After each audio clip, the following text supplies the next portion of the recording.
दोस्तों इमेजिन करो दो दोस्त थे, रॉकी और सनी। रॉकी पढ़ाई में काफी कमजोर है, वो बहुत मुश्किल से पासिंग मार्क्स लेके आता है और सनी पढ़ाई में काफी स्ट्रांग है, उसको हमेशा फर्स्ट रैंक मिलता है। उसकी टीचर्स उसे हमेशा कहती है कि सनी बड़ा होकर जरूर कामयाब इंसान बनेगा। फिर जब दोनों की डिग्री कंप्लीट होती है तो सनी को फौरन एक अच्छी जॉब मिल जाती है और रॉकी को जॉब ढूंढने के लिए काफी स्ट्रगल करना पड़ता है। लेकिन जब ये दोनों 10 साल बाद अपने कॉलेज की रीयूनियन पार्टी में मिलते हैं तो रॉकी एक बहुत ही महंगी कार में आता है और वो काफी अमीर हो चुका होता है और सनी टैक्सी में आता है और वो इतना अमीर भी नहीं होता है। तो सारे कॉलेज के फ्रेंड्स ये सीन देख के काफी चौंक जाते हैं कि जो बच्चा पढ़ाई में टॉप आता था वो फाइनेंशियली स्ट्रगल करता हुआ नजर आ रहा है और जो बच्चा पढ़ाई में बुद्धू था वो इतना अमीर कैसे हो गया। तो जब सारे फ्रेंड्स उनसे बात करते और उनसे पूछते कि वो आजकल क्या कर रहे हैं तो सनी कहता है कि वो एक मल्टीनेशनल कंपनी में एक जॉब करता है और उसकी कंपनी का वर्क कल्चर काफी अच्छा है, उसे मेडिकल इंश्योरेंस, कंपनी ट्रांसपोर्ट और दूसरी बहुत सारी फैसिलिटीज मिलती है। और जब लोग रॉकी से पूछते कि वो आजकल क्या कर रहा है तो वो बस इतना ही कहता है कि वो काफी सारे बिजनेस का और सनी की कंपनी का भी एक इन्वेस्टर है। तो इन 10 साल में इन दोनों ने क्या किया इसको हम आगे वीडियो में समझेंगे, लेकिन उसको समझने के लिए दोस्तों आप लोग मुझे एक बात सच सच बताओ, हम मेजॉरिटी मिडिल क्लास फैमिलीज में बच्चों को क्या सिखाया जाता है कि बेटा डिग्री ले लो, मेहनत करके जॉब करो और जितना मिल जाए उसमें खुश रहो, क्योंकि ज्यादा पैसा मतलब ज्यादा प्रॉब्लम्स। अगर आपके पास एक अच्छी डिग्री है, एक सेफ जॉब है तो वो सबसे बेस्ट है। और स्टॉक मार्केट में पैसा इन्वेस्ट करना सबसे रिस्की होता है, क्योंकि इन्वेस्टिंग सिर्फ अमीर लोगों के लिए होती है जिनके पास बहुत सारे पैसे होते हैं। मिडिल क्लास लोग तो बस सेव ही कर सकते हैं और आपको तब तक काम करना होगा जब तक आपका बेटा बड़ा ना हो जाए और वो जिम्मेदारी ले ले पैसे कमाने की, तभी आपको आराम मिलेगा और आप चैन से बाकी की जिंदगी काट सकोगे। और दोस्तों बहुत सी फैमिलीज में तो इन्वेस्टिंग और स्टॉक मार्केट को लेकर कभी बात ही नहीं होती है। हम सिर्फ देखते हैं कि कैसे हमारे डैडी ने या उनके डैडी ने बूढ़े होने तक काम किया और घर को चलाया। तो ज्यादा काम करना एक बहुत ही गर्व वाली बात होती है कि देखो आपके डैड की इतनी ज्यादा उम्र होने के बाद भी वो ऑफिस जाते हैं। और हम बचपन से देखते हैं कि कैसे हमारे डैडी बीमार होके भी काम पर जाते थे, बारिश के मौसम में तेज बारिश से लड़कर भी वो काम पर जाते थे, क्योंकि अगर ऑफिस नहीं जाएंगे तो सैलरी कैसे मिलेगी और घर कैसे चलेगा। तो कभी कभी आपने भी सोचा होगा कि काश हमारे पास किसी तरह से इतने पैसे आ जाए कि हम रिलैक्स होके अपनी पूरी लाइफ टाइम उसे स्पेंड करें और हमें कभी पैसों की चिंता करनी ही ना पड़े, या फिर हमें घर बैठे बैठे कोई काम नहीं करने की एक रेगुलर इनकम मिल जाए और हमारे बैंक अकाउंट में ऑटोमेटिकली हमारी इनकम डिपॉजिट हो जाए। अब दोस्तों जितनी अच्छी बात ये सुनने में लगती है, मेजॉरिटी लोगों को ये उतना ही नामुमकिन लगता है। कुछ लोगों के तो दिमाग में ये ख्याल आएगा ही नहीं कि ऐसा कैसे हो सकता है, बिना काम किए हम सैलरी अर्न कैसे कर सकते हैं। लेकिन दोस्तों सच ये है कि फाइनेंशियल फ्रीडम का ड्रीम हमारी लाइफ में काफी इजीली पॉसिबल है, क्योंकि दुनिया में 2 टाइप के लोग होते हैं। एक वो जो जॉब्स देते हैं यानी बिजनेसमैन और इन्वेस्टर्स, और दूसरे वो जो जॉब्स लेते हैं यानी एम्प्लॉयज और लेबर्स। तो जब आप दूसरी कैटेगरी में रहते हो तो आपको ज्यादा इनकम तभी मिलेगी जब आप ज्यादा मेहनत करते हो, लेकिन जब आप पहली कैटेगरी में रहते हो तो आपको ज्यादा इनकम तब मिलेगी जब आपके एम्प्लॉयज ज्यादा मेहनत करते हैं। जैसे इमेजिन करो आपका एक पुराना कॉलेज फ्रेंड है रमेश, जो एक फास्ट फूड का बिजनेस रन करता है। उसके स्टोर का नाम है पैराडाइज पिज्जा और वो आपसे कहता है कि उसे एक्स्ट्रा फंड्स की जरूरत है अपने बिजनेस को ग्रो करने के लिए, क्योंकि उसके स्टोर में हमेशा कस्टमर्स की भीड़ होती है और उसके पास कस्टमर्स दूर दूर से आते हैं पिज्जा लेने के लिए। तो वो दूसरे लोकेशंस पे अपने स्टोर्स ओपन करना चाहता है, लेकिन उसके पास उतने पैसे नहीं है। फिर वो आपको अपना पूरा बिजनेस प्लान समझाता है कि वो उसे कैसे ग्रो करेगा, कितने एम्प्लॉयज हायर करेगा और उन्हें कैसे मैनेज करेगा। फिर वो अपना पास्ट परफॉर्मेंस भी शो करता है कि उसने अभी तक कितना प्रॉफिट कमाया और वो डिफिकल्ट सिचुएशन को कैसे हैंडल करेगा। तो आपको ये बिजनेस काफी पसंद आता है और आप कन्विंस हो जाते हो कि ये बिजनेस फ्यूचर में बहुत सक्सेसफुल होगा। लेकिन प्रॉब्लम ये है कि रमेश को 20 लाख रुपीस की जरूरत है और आपके पास उतने पैसे नहीं है, तो आप उसे अगले दिन वापस आने को कहते हैं। फिर जब वो अगले दिन आता है तो आप अपने 3 और फ्रेंड्स को अपने साथ बुलाते हो और फिर रमेश वही बिजनेस प्लान आप सबको एक्सप्लेन करता है और आपके तीनों फ्रेंड्स भी फौरन कन्विंस हो जाते हैं उसमें इन्वेस्ट करने के लिए। फिर आप चारों मिलके उसमें 5-5 लाख रुपया इन्वेस्ट करते हो और उसके बदले में आप चारों को उस बिजनेस की 10% ओनरशिप मिल जाती है। मतलब उस बिजनेस के अभी 5 ओनर्स है, एक है रमेश और बाकी आप 4। रमेश के पास 60% ओनरशिप है क्योंकि वो उस बिजनेस में मेहनत भी करेगा और वो उसे काफी टाइम से रन भी करता आ रहा है। फिर उसके बाद रमेश आपको हर साल ईमेल सेंड करता है जहां वो एकदम डिटेल में आपको एक्सप्लेन करता है कि उसने अभी तक कितना प्रॉफिट कमाया, कहाँ कहाँ खर्चे किए, वो फ्यूचर में और ग्रोथ के लिए क्या प्लान कर रहा है और वो अपने प्रॉफिट का कितना % आपको हर साल पे करेगा। तो ये जो रमेश के बिजनेस में आपने 10% इन्वेस्ट किया, इसको हम कहेंगे कि आपने उसकी कंपनी के 10% शेयर्स खरीदे, क्योंकि आप सभी पार्टनर्स ने मिलकर उस कंपनी के प्रॉफिट को शेयर करने के लिए अग्री किया है। और जो ईयरली प्रॉफिट आपको मिलेगा उसे हम डिविडेंड्स कहेंगे, जिसके लिए आपको कुछ करने की जरूरत नहीं होगी, आपको घर बैठे बैठे वो प्रॉफिट मिलेगा क्योंकि आप उस कंपनी के एक पैसिव इन्वेस्टर हो। अब दोस्तों एक्चुअली में बहुत लोगों के पास रमेश जैसे फ्रेंड्स नहीं होते जो उनके घर का दरवाजा खटखटाए अपने बिजनेस में इन्वेस्ट करने के लिए, और सभी के पास लाखों रुपए की सेविंग्स नहीं होती है। इसीलिए हमारे लिए शेयर मार्केट बहुत ही यूजफुल होता है क्योंकि इस मार्केट के जरिए हम हजारों सक्सेसफुल कंपनीज में से किसी अच्छी कंपनी को पिक करके उसमें इन्वेस्ट कर सकते हैं। और इस मार्केट का सबसे बड़ा रोल ये है कि जब भी आप किसी शेयर को बाय करते हो तो एक्चुअली में आप किसी स्टॉक या शेयर को नहीं खरीद रहे होते और ना ही आप स्टॉक में इन्वेस्ट कर रहे होते, बल्कि आप उस स्टॉक के जरिए उस कंपनी में इन्वेस्ट करते और आप उस बिजनेस के पार्टनर बन जाते हो। और स्टॉक मार्केट से भी आपको रेगुलर इनकम मिलती है डिविडेंड के जरिए। बस प्रॉब्लम ये है कि जब लोगों को एक छोटा सा डिविडेंड मिलता है तो वो ये सोचते हैं कि इतने से डिविडेंड से उनका क्या होगा, लेकिन लोग ये नहीं देखते कि उन्हें इन्वेस्ट भी एक छोटा अमाउंट ही किया है। तो एक्चुअली में ये एक एडवांटेज है कि आप एक छोटी कीमत जैसे 500 या 1000 रुपए से भी इन्वेस्टिंग शुरू कर सकते हो और काफी कम एज से स्टार्ट कर सकते हो, और इसके लिए आपको कहीं पे जाने की भी जरूरत नहीं है। ये सारा इन्वेस्टिंग का खेल और बिजनेस को समझने का काम हम घर बैठे बैठे बहुत ही आसानी से कर सकते हैं। लेकिन दोस्तों बहुत लोगों को ये स्टॉक मार्केट और इन्वेस्टिंग काफी कॉम्प्लिकेटेड लग सकता है, क्योंकि अगर आप कोई फाइनेंशियल न्यूज चैनल देखोगे तो वो आपको एक ही स्क्रीन पे इतनी सारी चीजें दिखाएंगे कि आप कंफ्यूज हो जाओगे कि यहाँ पे हो क्या रहा है। या फिर अगर आप कोई यूट्यूब वीडियोस देखोगे तो वो कहेंगे कि आपको कौन सा स्टॉक आज खरीद के कल सेल करना है, फिर कौन सा कल खरीद के उसे परसों सेल करना है। और एक ही स्टॉक के लिए किसी से आपको बाय करने की एडवाइस मिलेगी और किसी और से आपको सेल करने की एडवाइस मिलेगी। तो इसीलिए अगर आप दूसरों की सुनोगे तो आप कभी वेल्थ क्रिएट कर पाओगे नहीं, क्योंकि आपको बिजनेस में कॉन्फिडेंस होना चाहिए उसे लॉन्ग टर्म के लिए होल्ड करने के लिए। तो अब आप सोच रहे होगे कि हमारे पास अच्छी कंपनी का आइडिया और कॉन्फिडेंस आएगा कहाँ से।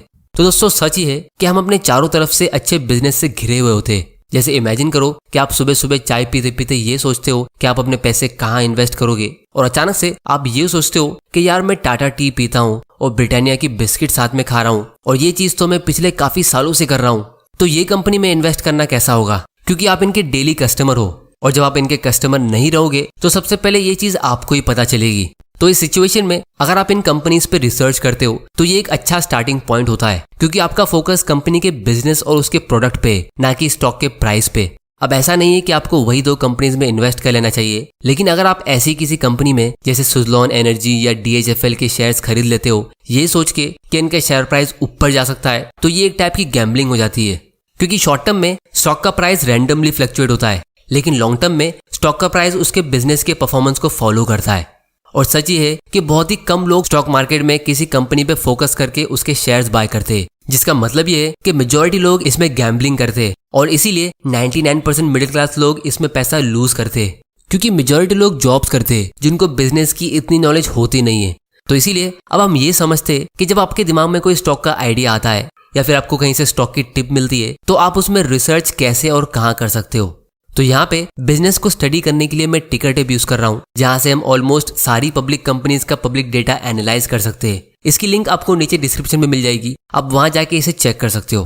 तो एग्जाम्पल के लिए हम एक सिंपल कंपनी की बात करते हैं। ब्रिटानिया इंडस्ट्रीज के बारे में आप सभी लोग जानते होंगे। इनकी बहुत तरह की बिस्किट्स आती है जो बच्चों से लेके बूढ़े तक सब खाते हैं। तो जब भी आप किसी बिजनेस को स्टडी करते हो तो सबसे पहले आपको उसके सेल्स को देखना चाहिए, क्योंकि अगर कंपनी का सेल नहीं होगा तो फ्यूचर में वो कंपनी नहीं होगी। तो यहाँ पे हम फाइनेंशियल्स पे जाके कंपनी के 10 साल पहले का रेवेन्यू चेक करते हैं। अब ये नंबर करोड़ में है, तो आप देख सकते हो 2012 में कंपनी ने 5.5 थाउजेंड करोड़ का सेल किया। फिर नेक्स्ट ईयर इन्होंने 6.2 थाउजेंड करोड़ का बिजनेस किया, फिर उसके बाद 6.9, फिर 8,000, और इसी तरह ये बिजनेस ग्रो होते होते अभी 13,000 करोड़ का हो गया है। तो आपको एक पैटर्न क्लियरली दिख रहा है कि कंपनी का सेल्स कंसिस्टेंटली हर साल इंक्रीज हो रहा है। तो आपको एक कॉमन सेंस लगा के सोचना है कि आपको क्या लगता है अगले कुछ सालों में ये सेल्स इंक्रीज होगा या कम होगा। इस चीज का जवाब आप लोग मुझे नीचे कमेंट करके देना। फिर हम इसका प्रॉफिट मार्जिन चेक करेंगे, क्योंकि सेल्स में से कंपनी को बहुत सारे एक्सपेंसेस माइनस करने होते हैं और जो लास्ट में बच जाता है वही कंपनी का प्रॉफिट होता है, जिससे कंपनी की इंट्रिंसिक वैल्यू ग्रो होती है। तो प्रॉफिट मार्जिन के लिए हम यहाँ पे मार्जिन व्यू सिलेक्ट करेंगे। 10 साल पहले कंपनी का नेट इनकम मार्जिन यानी प्रॉफिट मार्जिन 3.6% का था, यानी कंपनी के हर 100 रुपए के सेल्स के बदले कंपनी को सिर्फ 3.6 रुपीज का प्रॉफिट हो रहा था, जो एक्चुअली में बहुत ही कम है। इसीलिए कंपनी ने इस पे फोकस करना शुरू किया और फिर अगले साल इनका प्रॉफिट मार्जिन 4.16% में इंक्रीज हुआ, और फिर उसके अगले साल 5.69% में इंक्रीज हुआ, और फिर उसके अगले साल 8.5%। मतलब कंपनी का सेल्स तो हर साल इंक्रीज हो ही रहा है और उसके ऊपर हर साल ज्यादा प्रॉफिट्स भी कमा रही है। और इसी तरह हर साल इनका प्रॉफिट मार्जिन इंक्रीज होके ये अभी 13.8% का हो गया है, जो एक बहुत ही अच्छा नंबर है। फिर इसके बाद हम कंपनी का डिविडेंड पे आउट रेशियो देखेंगे, मतलब कंपनी कितना % शेयर होल्डर्स को डिविडेंड के जरिए देती है और कितना अपने पास रखती है ग्रो होने के लिए। तो यहाँ पे हम देख सकते हैं 2012 में कंपनी ने अपनी आधी अर्निंग्स शेयर होल्डर्स को पे की थी। 8 रुपीज पर शेयर की अर्निंग्स में से इन्होंने 4 रुपीज डिविडेंड में पे किया और फिर इसके बाद कंपनी ने अपना पे आउट रेशियो कंसिस्टेंट रखा 30% के पास, जो एक बहुत ही अच्छा सिग्नल है। इससे हमें क्लियरली दिखता है कि कंपनी अपना बचा हुआ 70% री इन्वेस्ट कर रही थी और अपने बिजनेस को ग्रो कर रही थी। और फिर अच्छा प्रॉफिट कमाने के बाद और अपनी अर्निंग्स को सेव करने के बाद पिछले साल 2021 में इन्होंने एक बड़ा स्पेशल डिविडेंड पे किया। तो इससे आपको एक चीज क्लियरली समझ आ गई होगी कि जो कंपनी जेन्युइनली अपने बिजनेस पे फोकस करती है और अपने शेयर होल्डर की वेल्थ को इंक्रीज करने पे फोकस करती है, तो वो घुमा फिरा के अपना सारा प्रॉफिट्स हम शेयर होल्डर्स को ही देती है। तो जब भी आप किसी स्टॉक के बारे में सुनते हो या आपको किसी स्टॉक में इन्वेस्ट करना है, तो उसके कुछ फाइनेंशियल नंबर्स को आप यहाँ पे आके देख सकते हो कि कंपनी का सेल्स कितना ग्रो हो रहा है और कंपनी प्रॉफिट कमाती भी है या नहीं, कंपनी कोई कर्जे में डूबी तो नहीं है, या उनमें कोई रेड फ्लैग्स तो नहीं है, मतलब फ्रॉड्स एक्सेट्रा एक्सेट्रा। तो जब आपको कोई कंपनी अच्छी लगती है और आपको उसमें इन्वेस्ट करना है, तो आप उसमें एक छोटे अमाउंट से इन्वेस्टिंग शुरू कर सकते हो। जैसे आप उसका एक शेयर खरीद सकते हो ट्रैकिंग पोजीशन के लिए, जहां से फिर आप उसको और स्टडी करना शुरू करोगे। तो अब हम ये समझते हैं कि आप किसी स्टॉक में इन्वेस्ट कैसे कर सकते हो। तो जब भी आपको पैसा सेव करना होता है तो आपको एक बैंक अकाउंट ओपन करना होता है। उसी तरह जब आपको किसी बिजनेस में इन्वेस्ट करना होता है तो आपको एक इन्वेस्टमेंट अकाउंट ओपन करना होता है, जिसको हम डीमैट और ट्रेडिंग अकाउंट कहते हैं। अब यूजुअली जब आपको कोई बैंक अकाउंट ओपन करना होता है तो आपको एक अमाउंट डिपॉजिट करना होता है, फिर एक मिनिमम बैलेंस भी रखना होता है और फिर बहुत सारी हिडन फीस होती है, जैसे डेबिट कार्ड की 200-300 रुपए की annual maintenance fees, SMS alert की अलग फीस होती है और ज्यादा पैसा विड्रॉ करने पे अलग चार्जेस होते हैं। लेकिन जहां बात आती है इन्वेस्टमेंट अकाउंट की, तो हमारे पास इंडिया में बहुत सारे ऐसे ब्रोकर्स है, जैसे मैं पर्सनली एंजल ब्रोकिंग यूज करता हूँ। तो यहाँ पे आपको कोई भी जॉइनिंग फीस चार्ज नहीं होती है और आपको कोई मिनिमम बैलेंस या शेयर्स खरीदने की जरूरत नहीं है। आप जब भी और जितना अमाउंट इन्वेस्ट करना चाहते हो आप इसके जरिए कर सकते हो और ये बस आपको एक एनुअल मेंटेनेंस फी चार्ज करते हैं जो 200 रुपए के आसपास होती है। और फिलहाल इनका एक ऑफर चल रहा है जहाँ पे ये first year annual maintenance free दे रहे हैं और जब आप लॉन्ग टर्म के लिए शेयर्स बाय करते हो तो आपको कोई भी ब्रोकरेज भी चार्ज नहीं होती है। और दोस्तों, डायरेक्ट स्टॉक इन्वेस्टिंग में सबसे अच्छी बात ये होती है कि जो आपके शेयर्स होते हैं वो ब्रोकर के पास नहीं बल्कि एक सेंट्रल डिपॉजिटरी के पास जमा होते हैं। और इसके साथ में जिस कंपनी के आप शेयर्स खरीदते हो तो उस कंपनी के रजिस्टर में भी आपका नाम ऐड होता है कि इतने शेयर्स इस आदमी के हैं और उसने इस डेट में उसे बाय किया और उसकी पर्सनल डिटेल्स ये है और उसका बैंक अकाउंट नंबर ये है, एक्सेट्रा एक्सेट्रा। और यही रीजन है कि जब कंपनी अच्छा प्रॉफिट कमाती है तो वो अपना डिविडेंड डायरेक्टली शेयर होल्डर्स के अकाउंट में ट्रांसफर करती है। इसमें कोई भी ब्रोकर इन्वॉल्व नहीं होता है। तो एक्चुअली में अगर आप थोड़ा गौर करोगे तो स्टॉक्स कैश और बैंक डिपॉजिट के मुकाबले ज्यादा सेफ दिख रहे हैं, क्योंकि अगर कोई बैंक बंद हो जाए तो आपकी FD और सेविंग्स एक बार खतरे में हो सकती है और कैश आपसे कोई चोरी भी कर सकता है। लेकिन अगर आपने एक बार किसी अच्छी कंपनी में इन्वेस्ट कर दिया और फिर आपका ब्रोकर बंद भी हो जाए तो भी आपको टेंशन लेने की जरूरत नहीं है, क्योंकि आपके शेयर्स का रिकॉर्ड कंपनी के पास भी होता है और डिपॉजिटरी में जैसे CDSL के पास भी होता है। बस प्रॉब्लम यह है कि लोग गलत कंपनी के शेयर्स खरीद लेते हैं, जल्दी अमीर बनने की लालच में किसी हॉट स्टॉक में इन्वेस्ट कर लेते हैं जिसमें उनका शेयर का प्राइस नीचे जाता है और उनका लॉस हो जाता है। तो अब हम रॉकी और सनी की स्टोरी को कंप्लीट करते हैं। तो रॉकी ने जब अपनी कॉलेज की डिग्री खत्म की तो वो एक बेसिक लेवल का जॉब करते करते बिजनेस और इन्वेस्टिंग के बारे में सीखता और फिर उसने अपनी मेजॉरिटी सेविंग्स को हाई क्वालिटी की ग्रोथ कंपनीज के स्टॉक में इन्वेस्ट किया लॉन्ग टर्म माइंडसेट के साथ।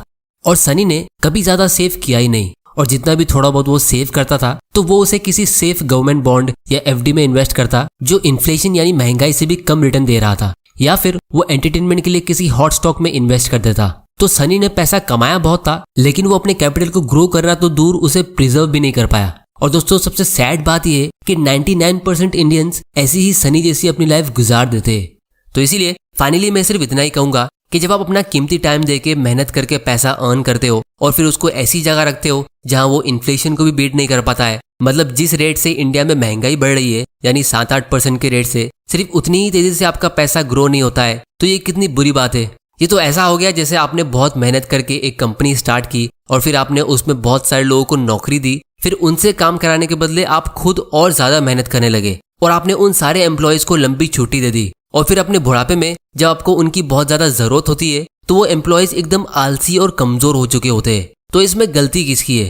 तो इसीलिए पैसा भी टाइम के साथ बूढ़ा होते रहता है और उसकी वैल्यू टाइम के साथ कम होती रहती है। इसको जवान रखने के लिए और ग्रो करने के लिए आपको इसे इन्वेस्ट करना होता है जहां पे ये आपके लिए काम करता रहे। तो इसीलिए लोग कहते हैं कि स्टॉक मार्केट सबके लिए नहीं है, क्योंकि इसमें आपको बहुत ज़्यादा नॉलेज और पैसों की ज़रूरत होती है। लेकिन पर्सनली मेरा ओपिनियन यही है कि स्टॉक मार्केट सबके लिए है और होना चाहिए। बस आपको इसमें राइट माइंडसेट के साथ एंटर करना है और एक लॉन्ग टर्म थिंकिंग रखनी है और बिजनेस पार्टनर की तरह सोचना है। क्योंकि अगर कोई आदमी बीमार और कमज़ोर होता है तो हम सब उससे यही कहेंगे कि वो अपनी हेल्थ का ध्यान दे और हेल्दी बने।